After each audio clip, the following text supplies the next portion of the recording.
Hello.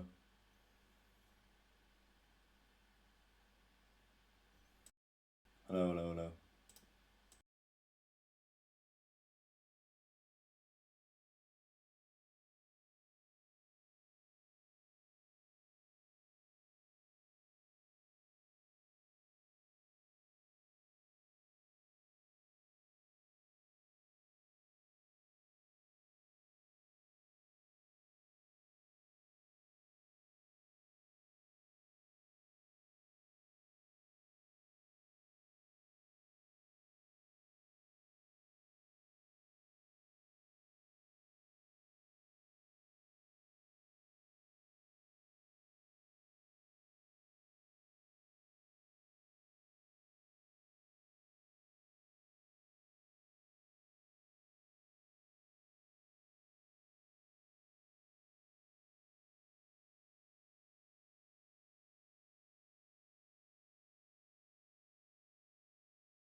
Hello. I think people should hear me. Let me do a test actually, because I've had some studio engineering issues today. That's why I'm a bit late. Can I hear myself? Yeah, let's check on Rumble.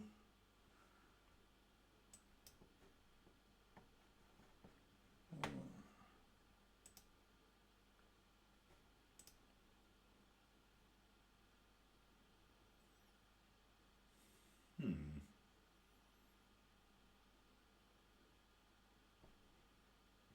Is this going to catch up?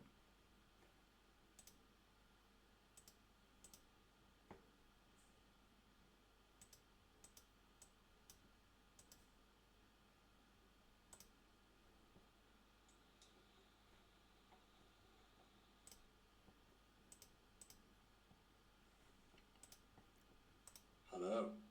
I think people should hear me. Let me do a test. Yes. People can hear me. Yes.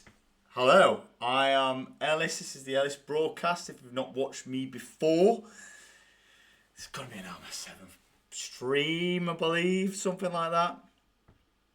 If this is the first time you've ventured this way, if you've found yourself this way onto my Rumble stream, I'm Ellis. I do the Ellis broadcast. I need to take my arm off this desk because it's wobbling and I can see it in the camera. And this is where off the cuff, I've changed the format last time and I liked it, so I'm going to keep it there.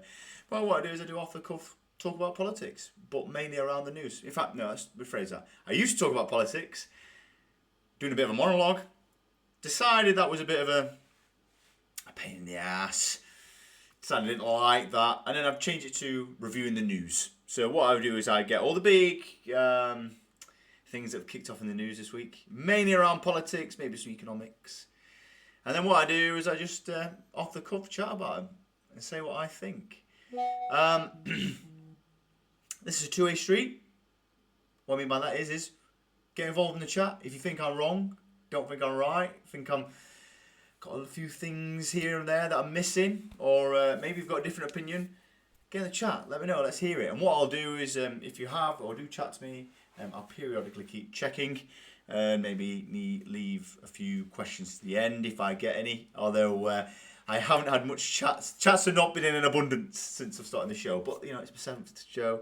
I'm trying out new things, seeing how this goes, and hopefully, you know, at the end we'll get there with a top quality stream that's got loads and loads of people on here, and I get lots of money. Not that I do it for money.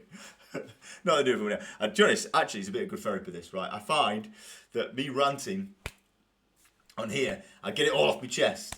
Then I find I go into the next week with not so politically frustrated.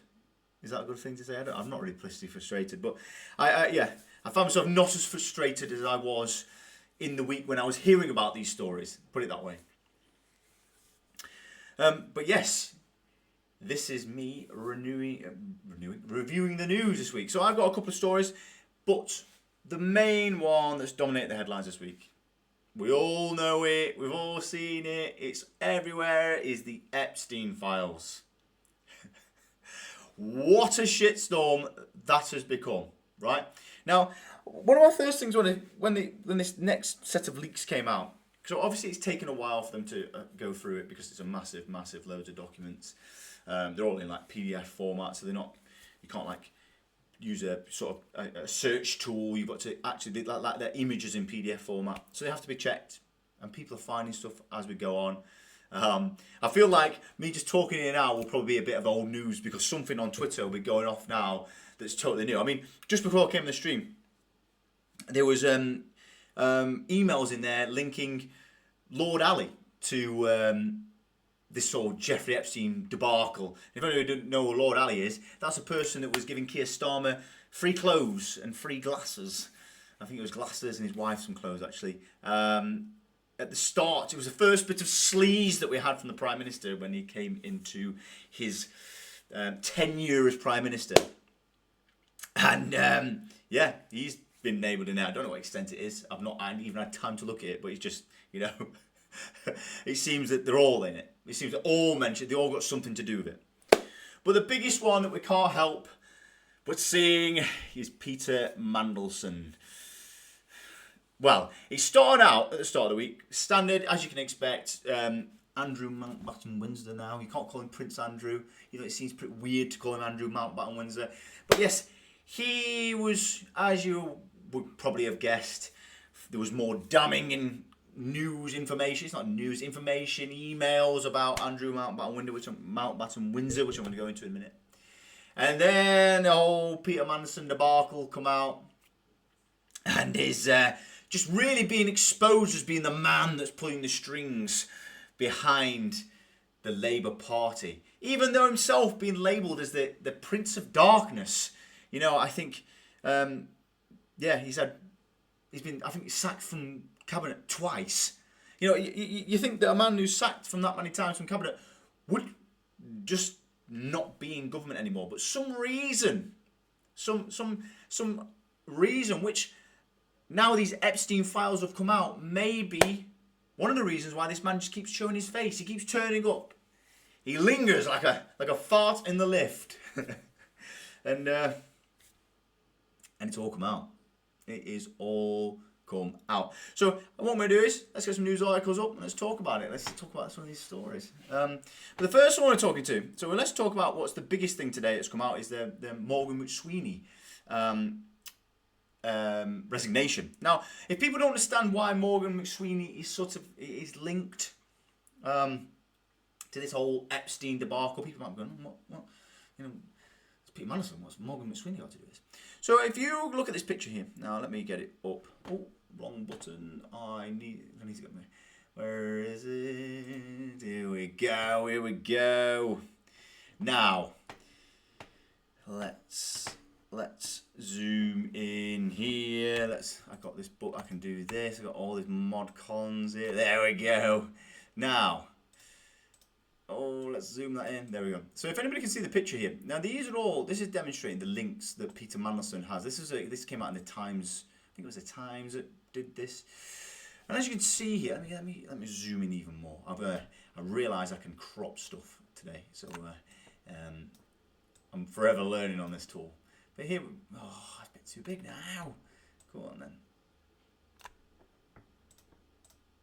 Let's have a look. So McSweeney is here. So he was, where is it?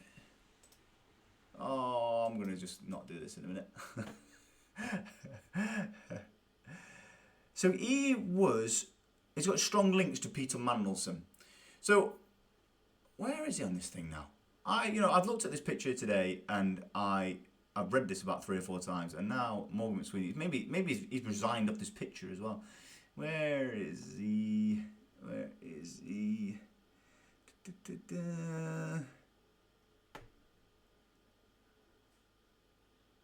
that the picture? I'm sure it was. But anyway, this is detailing Peter Mandelson's sort of links in the shadows in the back. So he's almost, although, he's not got friends with, he's not found to have friends with the global super nonce, but he was said to be the Michael Gove of the Labour Party. Well, I caveat straight away again, saying that, but Michael Gove He's not been linked to any of all this. But this man, Lord Mandelson, who happens to just be best mates also with the world's most notorious nonce. And in this, he was placed as the... let me get rid of that. I don't like that screen. He was placed as the US ambassador, despite it's been reported that he wasn't even Keir Starmer's pick. And suddenly, what happened was that he wasn't even the top pick. He wasn't even, I think it's reported he wasn't even particularly liked by Keir Starmer. And then suddenly, over a period of 2 weeks, he found himself being appointed as US ambassador under the recommendation of Morgan McSweeney. So Morgan McSweeney is Keir Starmer's chief of staff. And what that really is a big posh load of words for he's just his political advisor. And Keir Starmer will champion Morgan McSweeney as being the person that helped him win the election. He said that on multiple occasions. And when in the Commons on Wednesday, in PMQs, he was asked by Kemi Badenoch, the leader of the Conservative Party, if Morgan McSweeney was to resign. And Keir Starmer very, very, very, very sternly said no. And I think something along the lines he was key to his election campaign, whatever else. Which, I'm sure he said that. But anyway, which is crazy in itself because of, we all know, anybody who is even a tiny bit au fait with politics know that Labour did not get voted in. They'll claim they got voted in a landslide, but they didn't. What happened is the Tories got voted out. People were sick of the 14 years, and they were sick of the utter sleaze at the end of it. And some would say that was the whole reason why they called the general election early, because the Tory party knew that they were spent and didn't want to damage their reputation any further, and that's ultimately why they called the election. Apparently, So it's been, so people think. But anyway, Morgan McSweeney has finally been, resigned today. He's resigned. So let's get the next article out. Right. I need to get slicker with this. There's got to be a better way of doing this slicker. Oh, that's a bit too zoomed in. How do I zoom out? Oh, why are you doing this to me? Oh, IT. I'm actually, I know I say this every time. I'm actually an IT engineer by trade, and this is doing me. Why are you doing this to me?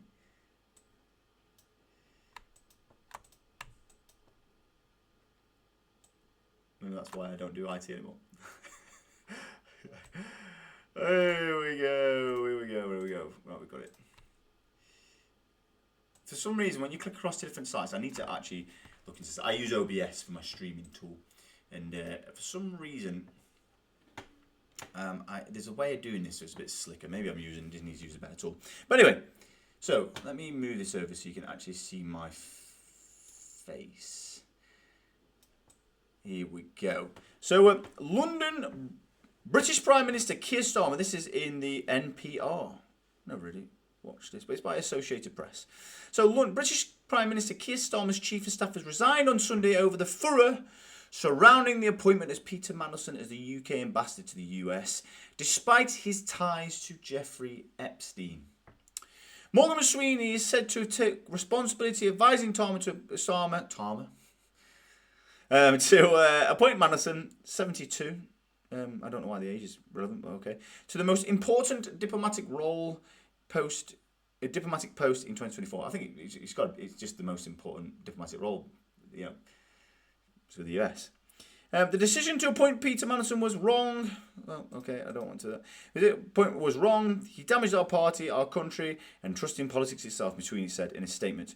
When asked, I advised Prime Minister to make that appointment, and I take full responsibility for his advice. So now, the media is going to speculation about this. So I was, just as I come onto this, I saw GB News running a story basically saying that, essentially, Morgan McSweeney has become their fall guy. He's become the fall guy of Keir Starmer. But, as we know, let's look at all the previous political parties. So, Liz Truss, once she got rid of Kwasi Kwarteng, she was gone. These senior politicians, it's not really a good comparison, actually. I'm thinking about that, actually. It's not really a good comparison. But anyway.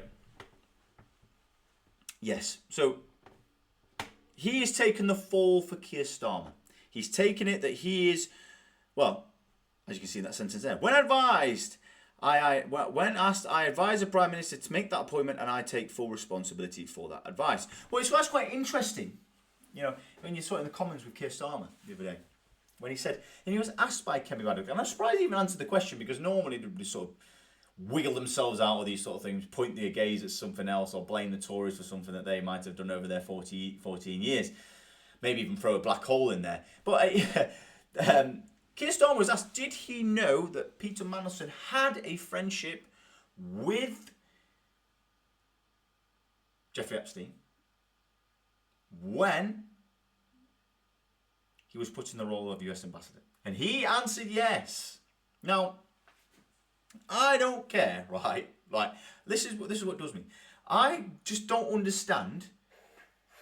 Even if your senior advisor was recommending you to put Peter Mandelson in a role, even though everybody knows he's referred to as the Prince of Darkness, you don't get that name for being, really good, being a really good politician.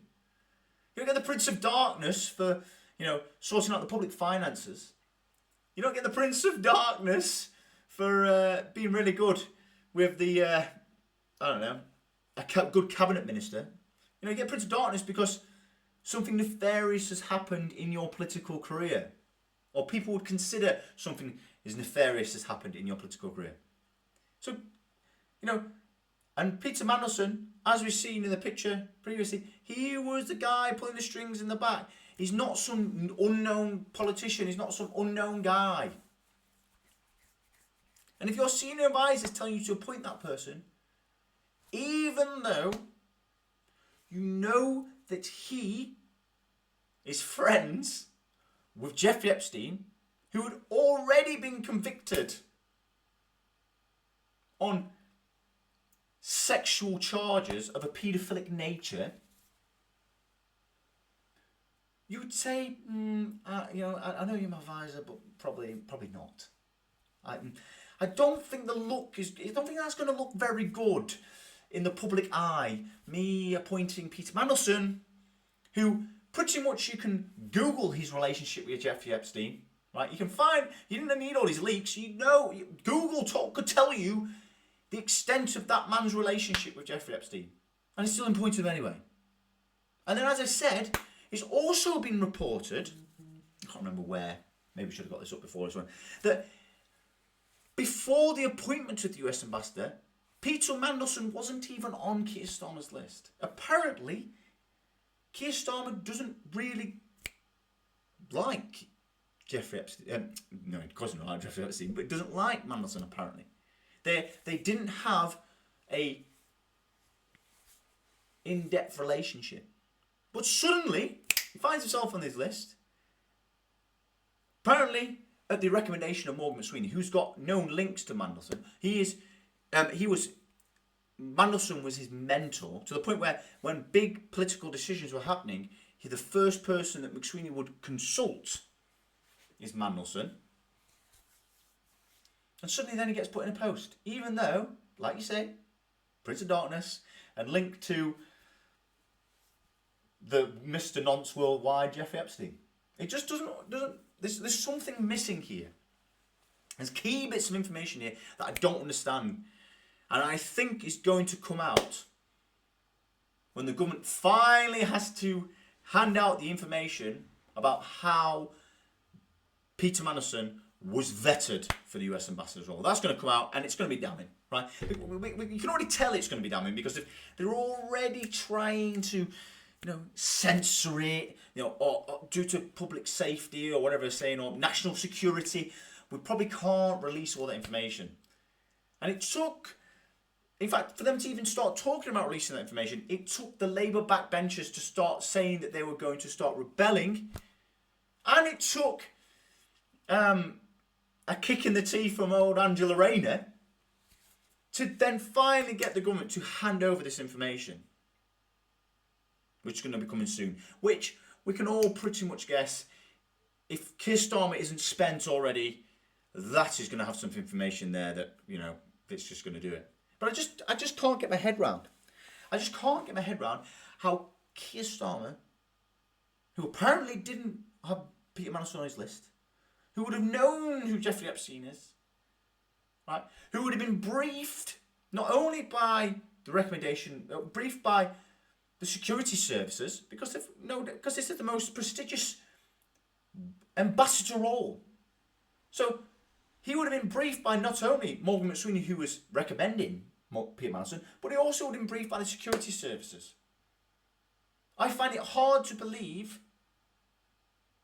that Keir Starmer did not know about the extent of Peter Mandelson's friendship with Jeffrey Epstein.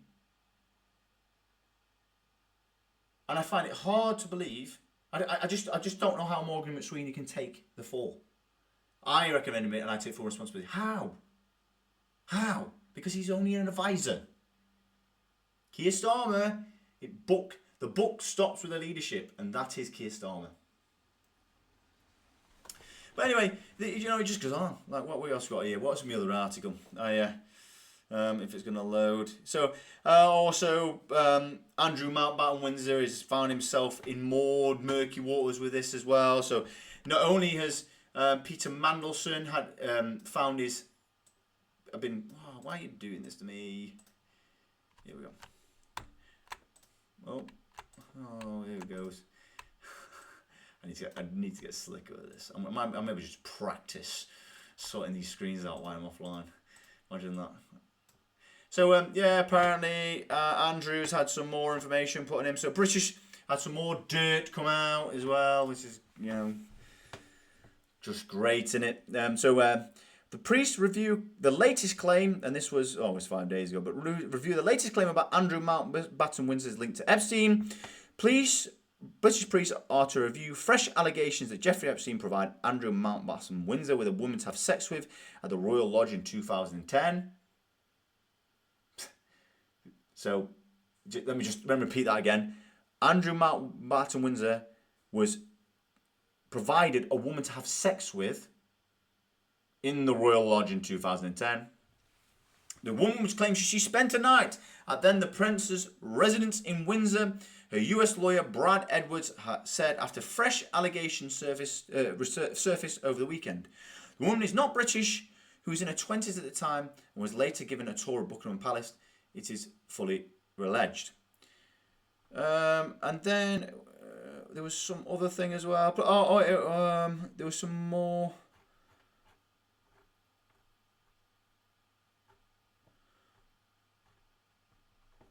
But anyway, there's that bit. So Andrew's also in murky waters. Oh yeah, here we go. Found it. I know it's holstered. Andrew shared confidential information with Epstein as trade envoy, file suggests. Andrew Mountbatten-Windsor appears to have knowingly shared confidential information with Jeffrey Epstein from his official work as trade envoy in 2010 and 2011, according to material in the latest release of files in the US seen by the BBC. Emails from the recently released batch of Epstein files show that the former prince passing reports of a visit to Singapore, Hong Kong and Vietnam, and confidential details of investment opportunities. Under official guidance, trade envoys have the duty of confidentiality over sensitive commercial or political information about their official visits. He's denied any wrongdoing, of course. And on October 7th, 2010, Andrew sent emails of the details of his upcoming trips as trade envoy to Singapore, Vietnam, and China and Hong Kong, where he was accompanied by business associates of Epstein. After the trip on the 30th of November, he appears to have forwarded official reports of those visits sent by Special Assistant Amit Patel. Yeah, and then also Mandelson's also... Oh, I realise it's not fully on the screen, is it? Ow! What the hell's going off here? Yeah, and Mandelson's also, which I'll go into in a minute. He's also in the same. Oh, why is this? Why is this doing this to me? There we go. And then he's also, and then if we go on further, where is it?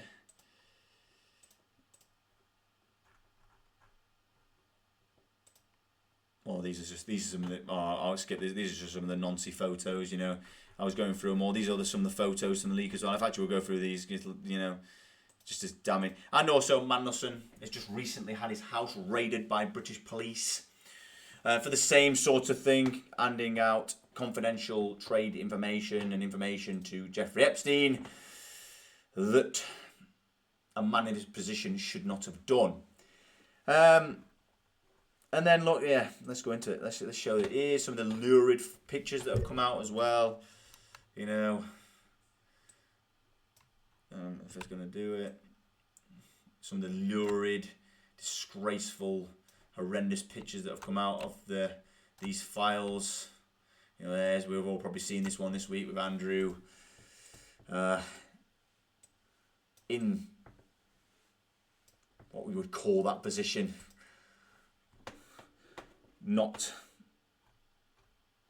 Doesn't look like a very comfortable position for that lass to be in, put it that way.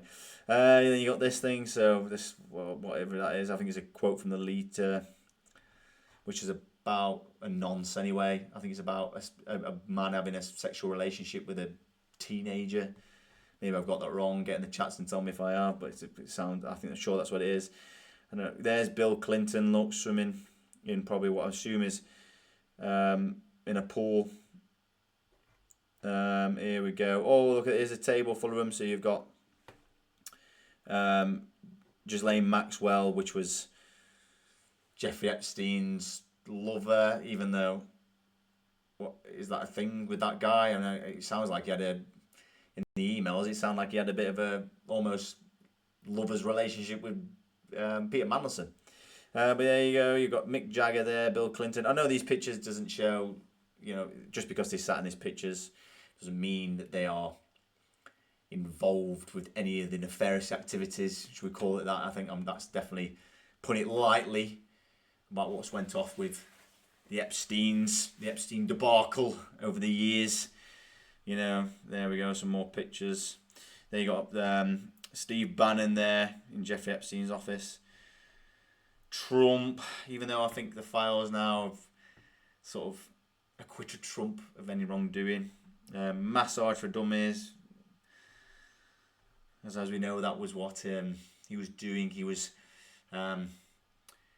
getting young girls to massage him and then for him to then have sex with them, underage girls. There's Bill Gates. As I did in my article last week, the story came out of these Epstein files about him begging Jeffrey Epstein for some antibiotics so he can slip them to his wife, because if he apparently had caught an STD off a Russian prostitute, which he vehemently denies. Then we got Perham on a plane. I've not actually seen all these. There's Chris Tucker there, Bill Clinton.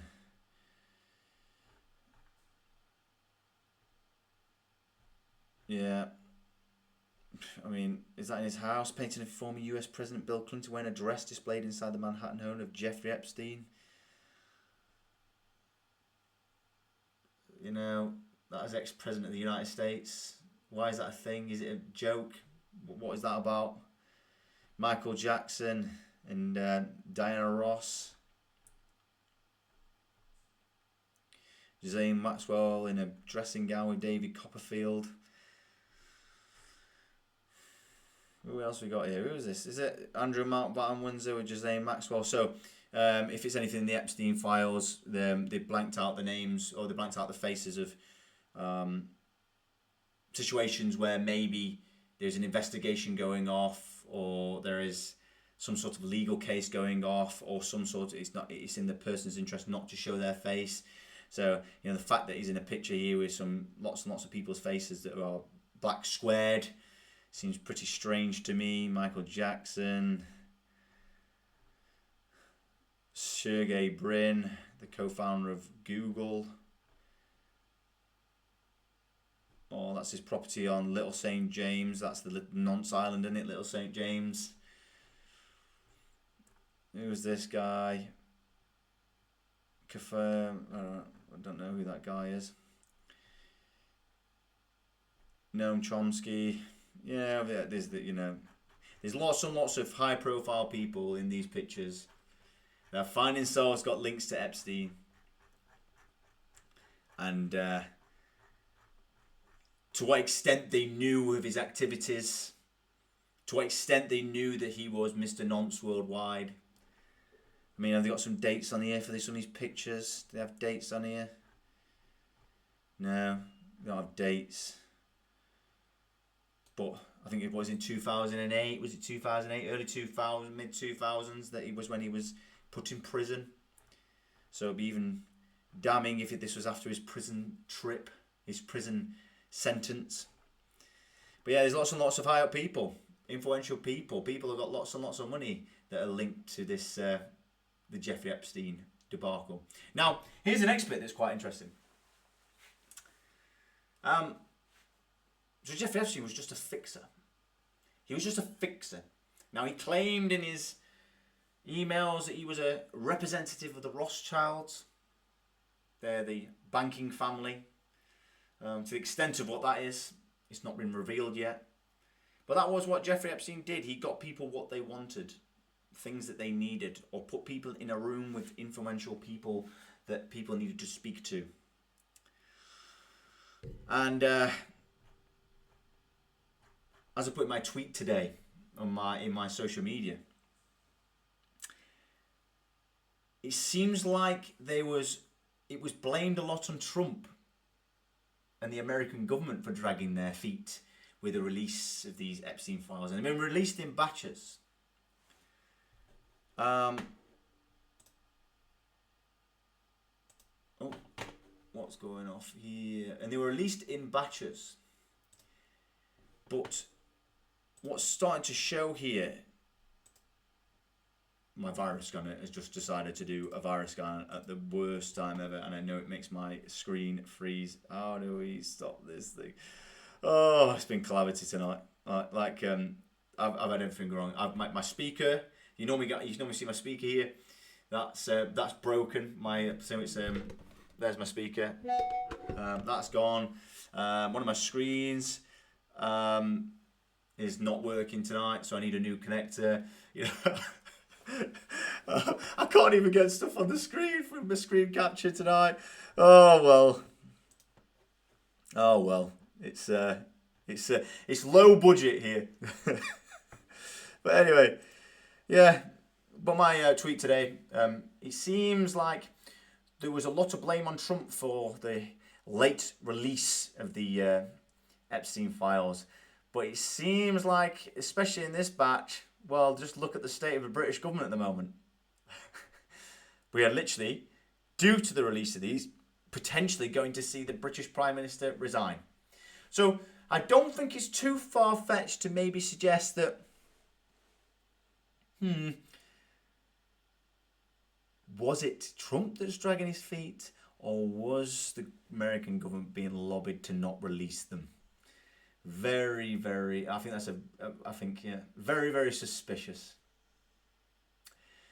But anyways, yeah, it's going to be an interesting week this week. Definitely the Jeffrey Epstein debacle has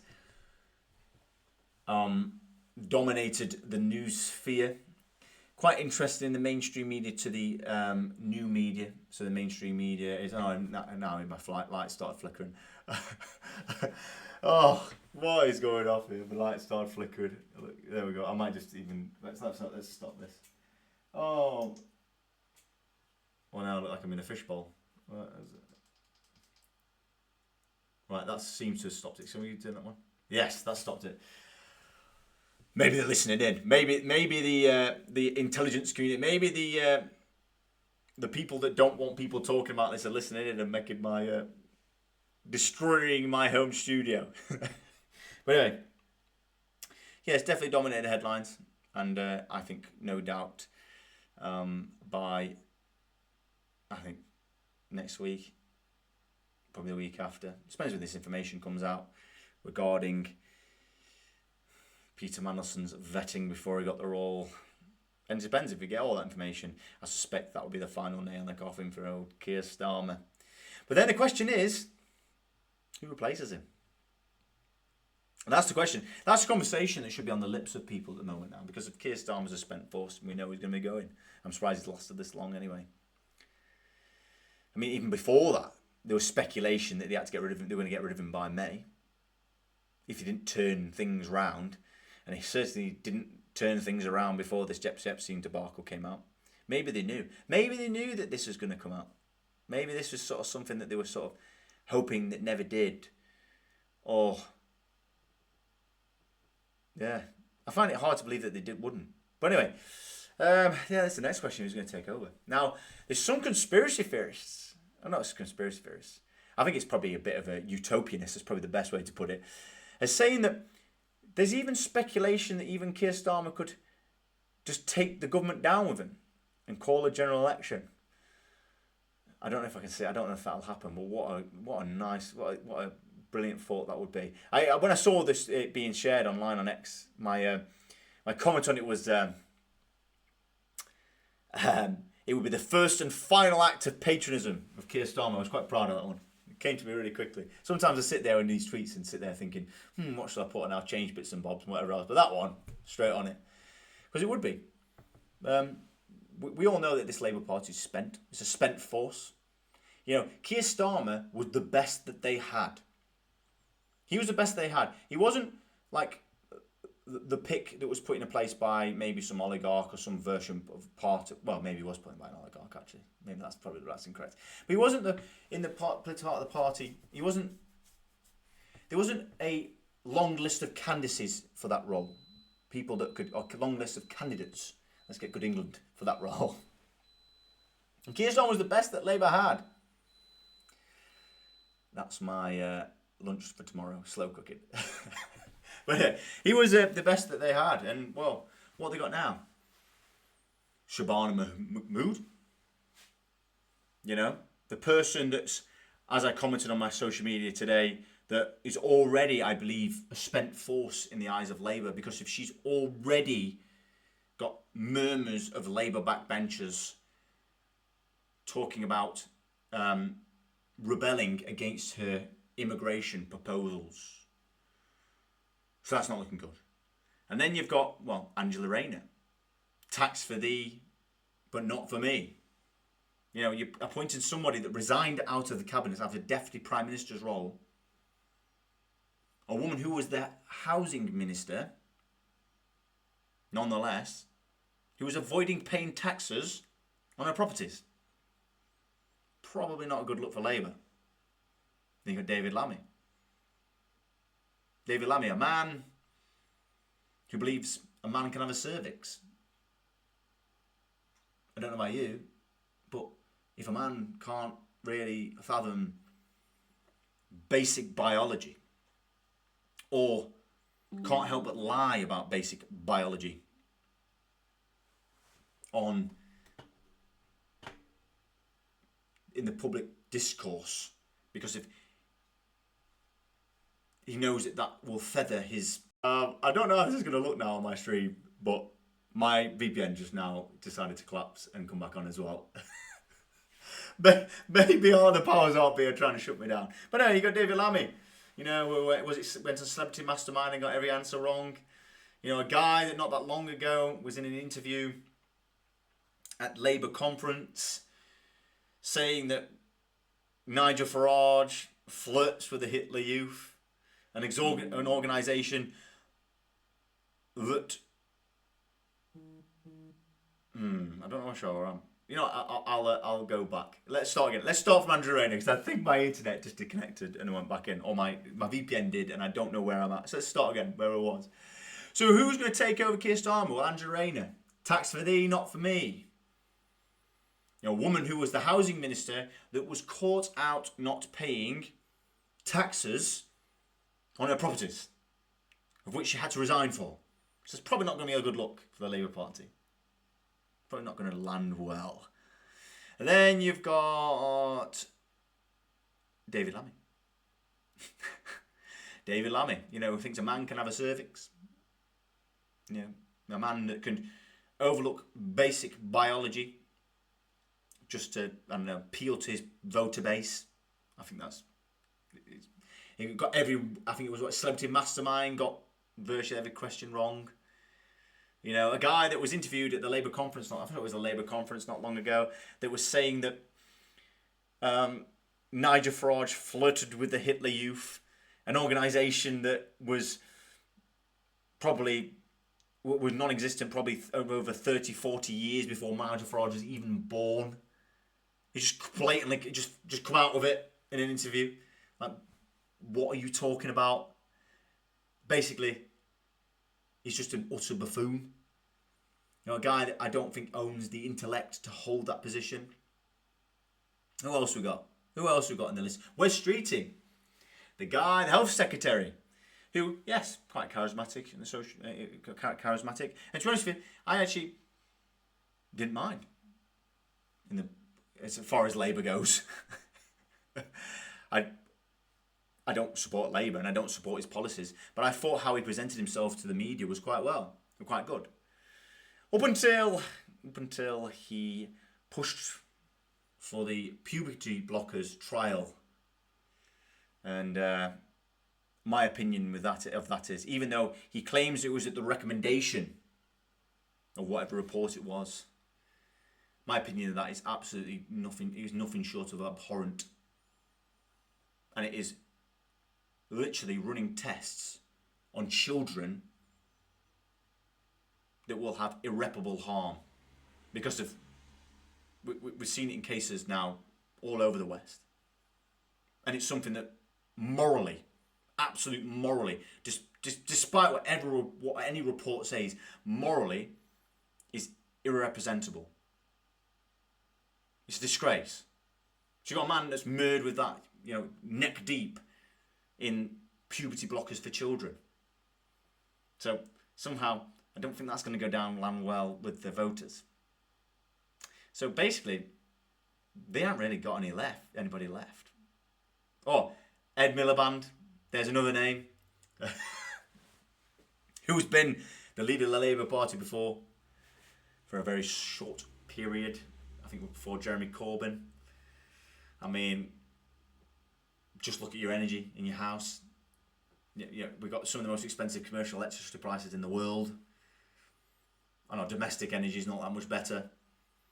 And we're pursuing energy investment into unreliable sources that's only going to cause our energy to increase in price.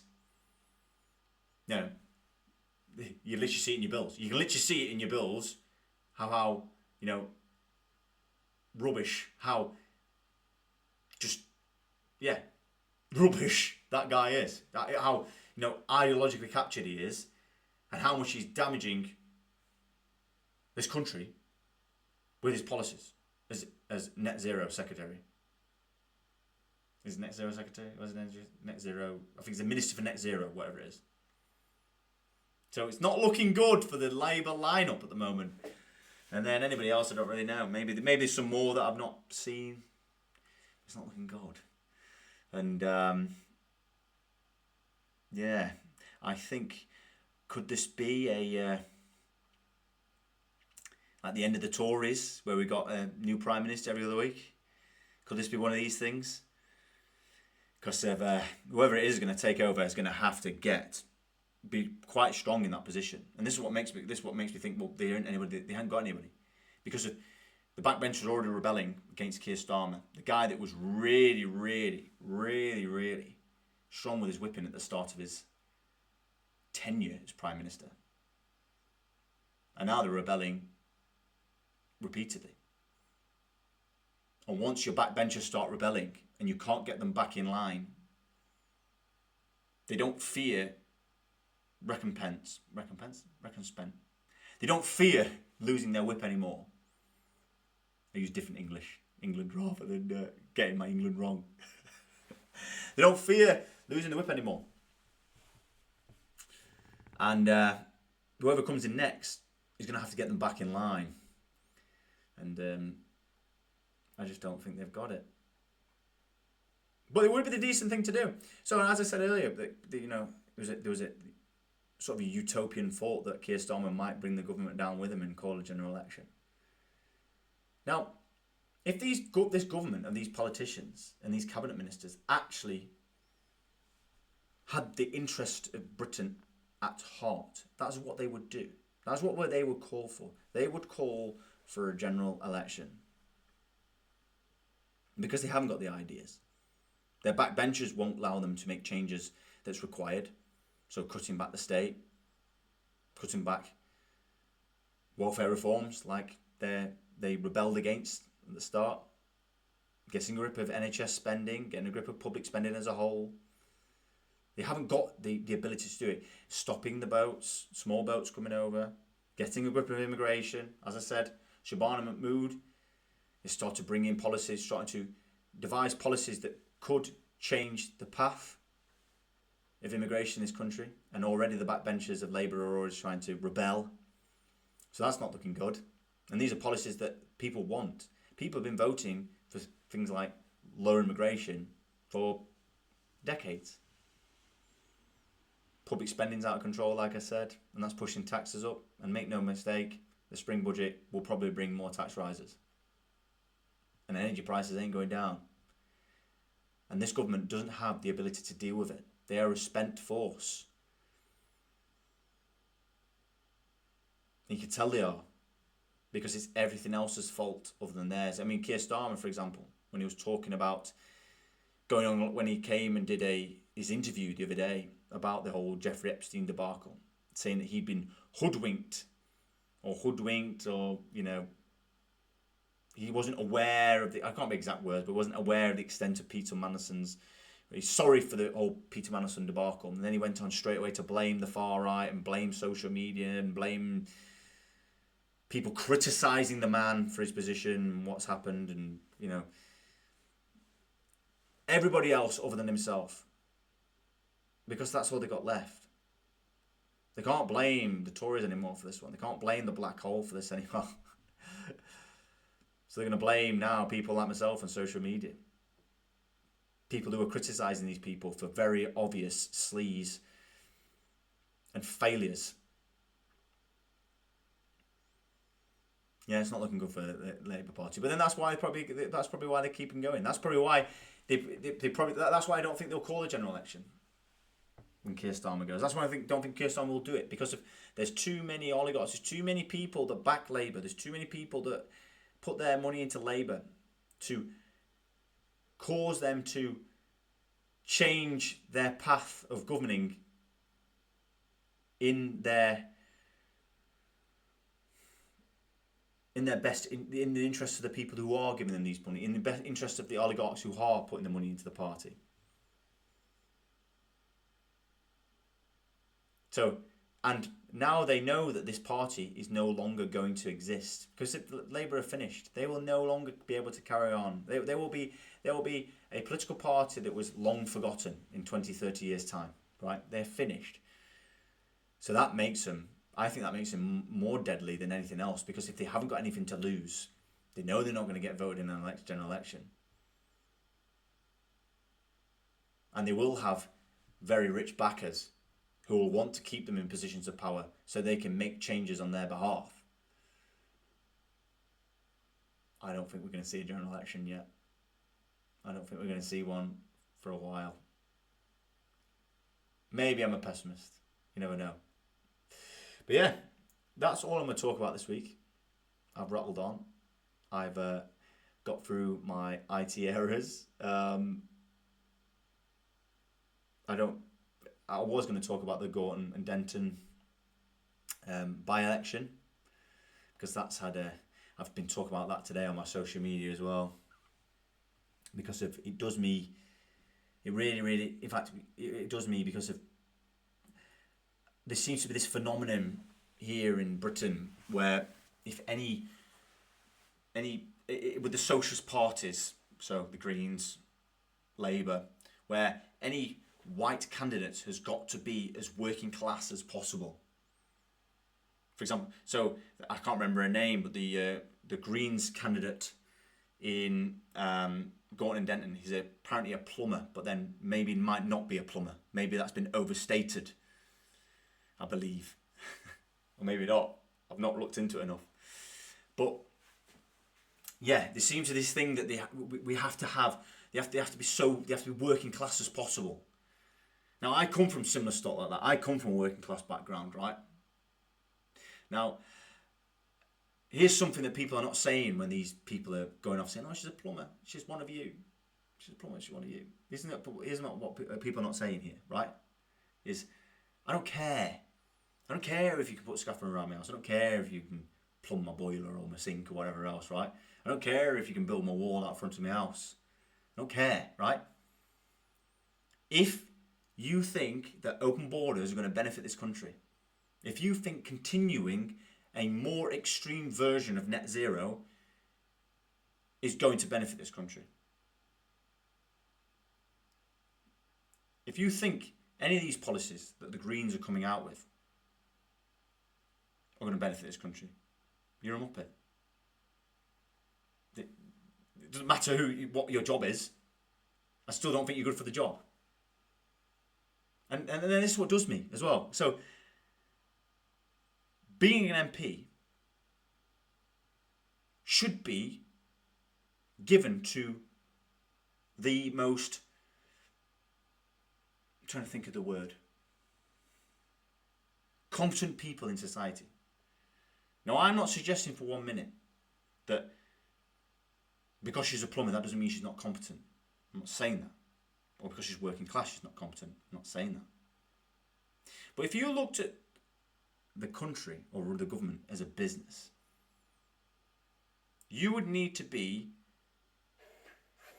very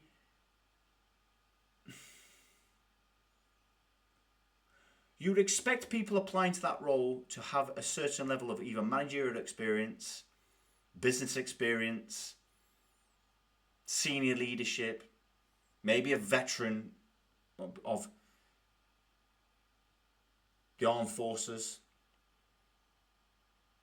You know, someone who's commanded a position higher than probably a middle management role, at the very least.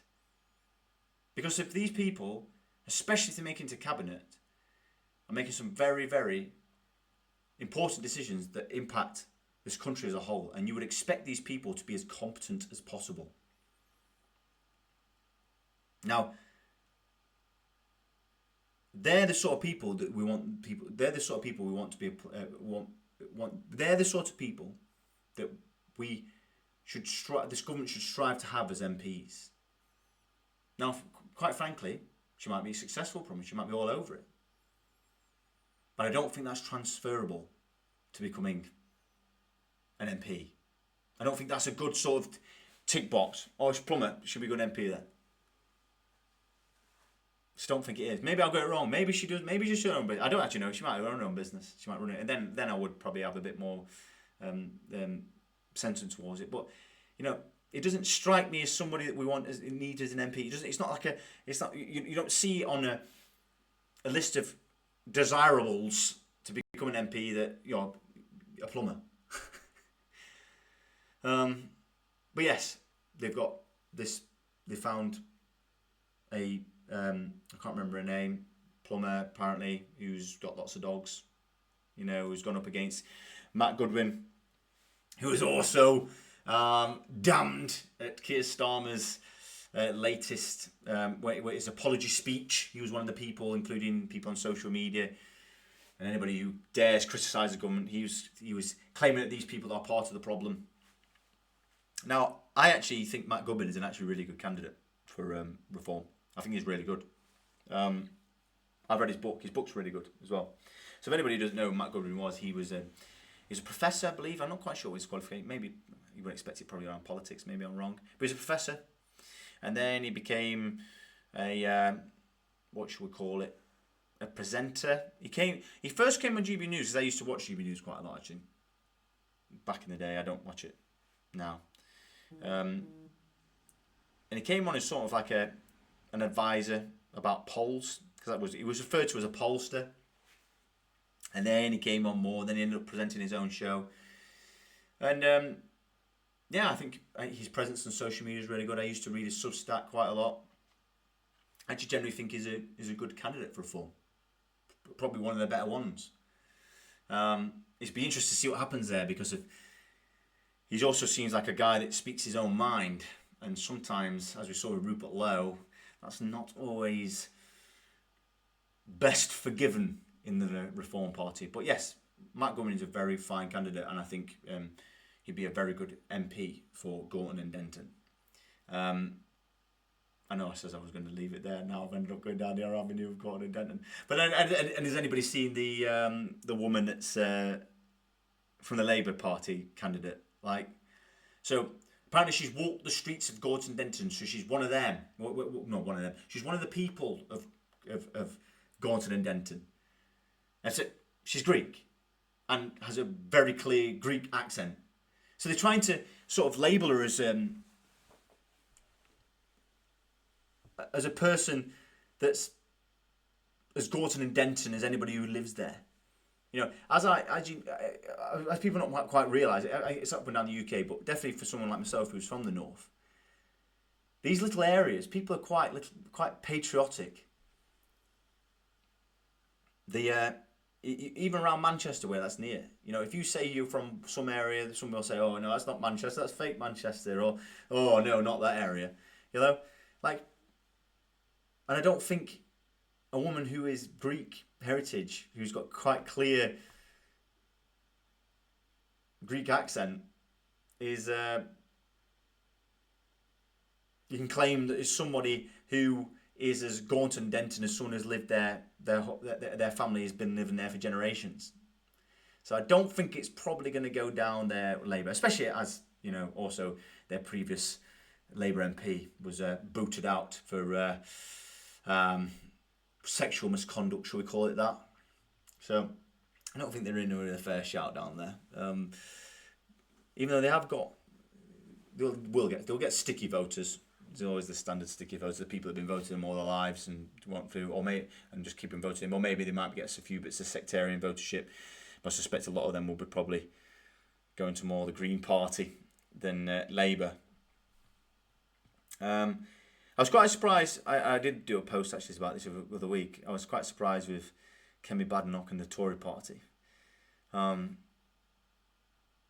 know they're not going to win. They knew they're not going to win there, and they still stood up a candidate anyway, and tried to put a bit of money into it. Now, I criticise reform. Right? I think people are going to vote for them because people don't have any other choice but to vote for them, especially in these red wall areas. But the Conservatives are a spent force, but they are on the side. They are on the same sort of side, or supposed to be on the same sort of side, if you want to call it the political spectrum that I don't like using. But they are on their politics are on a similar side. They know they're going to win a candidacy, and they know that they have a potential to split the vote if they hold up a candidate there. And I think any Tory strategist, if they ever got even a sniff at getting back in the next general election, or keeping, because people are expecting them to be annihilated, not as bad as Labour, but not too far off, unless things dramatically change. But I don't understand why they've kept the candidate going. I don't know why they didn't stand them down. Because if, in the eyes of the Tories, surely they must think that having a Reform candidate there is 10 times better than having a Green candidate or a Labour candidate. Surely. Surely they must think that. And also the fact that just a bit of, well, look at Nigel when he stood down the Brexit Party for the Tory general election. So you would have thought that maybe they would have stood them down. And I think a few people mentioned that actually. And I was quite disappointed that wasn't their push, because they knew they weren't going to win, then they split the vote even further. But who knows? Who knows what their rationality is. But yeah, it'll be interesting to see what happens. I think it's in this month, isn't it? The by-election in Gorton and Denton. Let's hope that they vote Reform.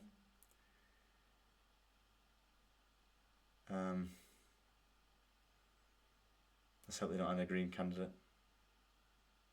I don't think the Greens. I don't think we need to worry about the Greens. I think they're going to be a spent force like the Your Party. Did anybody see the Your Party conference that kicked off the other week? I think that's how they're destined for that. I think because of their leadership are not ideologically aligned at all, and they've got two ideologies that are striving for power, and then it gets to the point where the thing that's blocking them from power is each fraction of the party, and in that case I think that's when the Greens are going to become a spent force. But anyway, I'll leave it there because if I've gone over an hour, and when I go over an hour, I have to mess about with the app I use to cut my videos down, and it's a bit of a pain. And now I'm gonna have to do that anyway because I'm 4 minutes over an hour. But anyway, if anybody's listening, let me just check my Rumble chats. Have I got any? Has anybody came my way? No. I get it. I'm working to something, you know. It's going to take me a few weeks, months, maybe a year to get the algorithm looking my way, and I'm also fine tuning these streams as I go. And I get it. But if anybody was listening, thanks for listening. If you do find your way on here, so what I will is I'll put this on YouTube afterwards. I would cut out the bits that went wrong, but we'll put it on warts and all. It's a stream for any stream. Who cares? If you're watching me, I do this on Rumble. I was putting it on YouTube, but it was a pain in the arse of this app, and I just posted it the next day. But yeah, if you're watching me, I do this every Sunday. I do it about 8 o'clock-ish. If I don't get have to do any studio engineering, my hard rocking amigos. If anybody knows what that is or what that's off, get it in the chat. Yeah, I'm on social media. I'm more active than X all week, commenting, shit posting, complaining, ranting, reposting what I think's good. And then what I do is I cut this up, I chop it up into little snippets, and I post it all over Facebook, Instagram, TikTok. So you can see me there as well. I think by the end of the week, this stream comes again, you can pretty much watch the whole thing on TikTok, Facebook, and Instagram. Used to do Snapchat, but it's a bit of a pain in the ass. But yeah, I'll see you there. Thanks for listening. If you've managed to fall or stumble across my humble little rantathon. See you next Sunday.